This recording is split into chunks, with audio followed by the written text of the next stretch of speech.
پێم وایە ئەبێت ژن خۆی مافی خۆی وەرگێت و پەیام ئەوەیە بۆ هەموو ژنانی کوردستان بەگشتی و ژنانی هەڵەبجە بە تایبەتی کە خۆیان هەوڵ بن مافەکانی خۆیان وەربگرن پشت بە هیچ کەسێک نەبەستن و ئازا و بوێر بن و ئیش بکەن بۆ بەدەستێنانی مافەکانیان. بۆ من هەموو ڕۆژێک ڕۆژی مافەکانی منە، هەمیشا وڵێم بۆ بەدەستێنانی مافەکانم، بەڵام 8 مارس زیاتر تایبەتە بە ئێمە لەبەرەوەی هەموو میدیاکان و لە هەموو جیهانە تایبەتە بە ئافرەتان، بێگومان ڕۆژێکی خۆشە بۆ منیش. هەڵەبجە هەر ینی لە مێژووەوە نەک هەر لە ئێسا لە مێژووەوە ئافرەت حکمی ئەم ناوچەی کردو و ژنان زیاتر باڵا دەست بوون لە کاری بەڕێوەبردن و خۆ بەڕێوەبەریە، بۆیە هەستەکەم تەسیری هەر لەسەر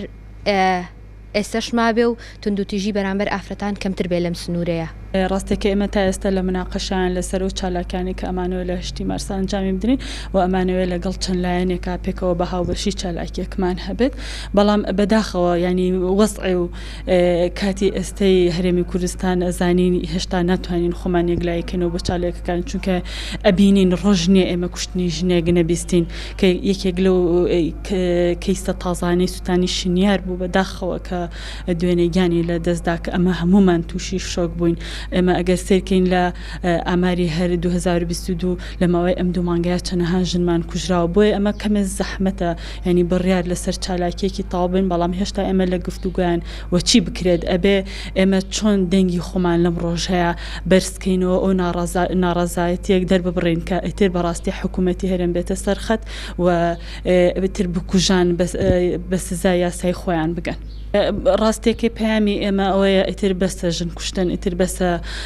کوشتنی ژنان بە ناحەق، ئیتر بە ناوی هەر جۆرێکەوە بێت و ئێمە داوا لە حکوومەتێکی ئیتر با یاسا سەروەت بێ، یاسا خۆی بڕیار با لەسەر کەیسەکان، ئیتر خەڵک واز بێنە لە سڵحی عەشایری. ڕاستێکی ئێمە هەمیشە قسەمان لەسەر ئەوە بۆ داوامان کردووە لە خەڵکە ئێمە وەکو خۆمان کە سیمینارمان هەیە هەمیشە خەڵکمان لەوە هۆشیار کردوێتەوە کە کەس پەنا نەباتە بەر سڵحی عەشایری. ئێمە هەر لەم کەیسایە بینیمان کە پێشتر باوکی شنیار ئاماژەی بەوەیە کە پێشتر بە سڵحی عەشایری و لەلایەن چەند پیاوێکەوە سڵحیان کردو، ئەم کچە ڕۆشتوێتەوە، بەڵام دووبارە سێرەکەی کارە ساد ڕوویدا. بۆیە ئێمە هەمیشە داواکەین کە بەس بێ ژن کوشتن. پێشتر لە 25 نۆڤەمبەر ئێمە داتایەکمان وەرگرت کە ئەویش ئەزمموی کارکردنی من و هاوڕەکەم بوو کە ماوەی ساڵێک ئیشمان کرد بۆ سیمینارمان هەبوو لە دەوروبەری لادێکان و